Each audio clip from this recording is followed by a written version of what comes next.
I am Stefanie Burkhardt. I'm a scholar of religious studies, and at the Center for Advanced Studies, I am a research coordinator and postdoc researcher. My goal in my current research project is kind of a big goal, I would say. It's about critiquing and maybe even revising the so-called spectral turn in cultural studies, which basically uses the ghost and haunting as a metaphor for analyzing certain things in cultures. And I want to critique this by taking into account first non-European experiences and traditions of kind of contact with the spirits of dead people. And second, taking seriously that this is not just a metaphor for many people, but in religious traditions it often is to be taken literal as experiences that people have in their lives.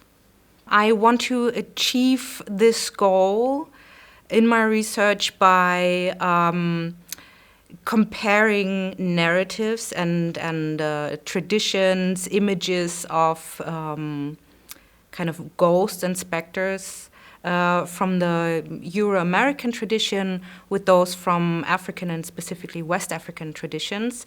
So it's not just the typical ghost that you know from ghost stories and the poltergeist kind of things, but for example the ancestor spirit in African traditions, and then kind of compare them and also trace their cultural histories, entangled histories, through colonialization, the transatlantic slave trade, and their way into also all kinds of movies, literature, and so on.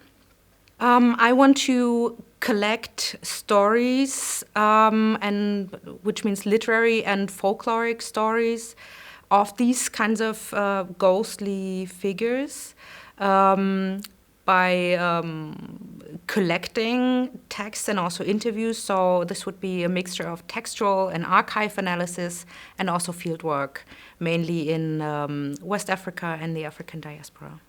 I think the most exciting thing about the collaborative research at the Center for Advanced Studies is that interdisciplinary and transdisciplinary conversations are quite normal. They are happening every day because we have scholars from all kinds of fields and also from many different regions in the world. So this is happening all the time, which is in itself very exciting. But the center wants to do comparative research with esoteric practices, and a real comparison can only be achieved by a kind of collaborative work, and that's what I'm excited about. And as a research coordinator, it's kind of my goal to create spaces to not just sit together and listen to each other, but to really find ways to collaborate and write papers together or organize workshops together, these kinds of things.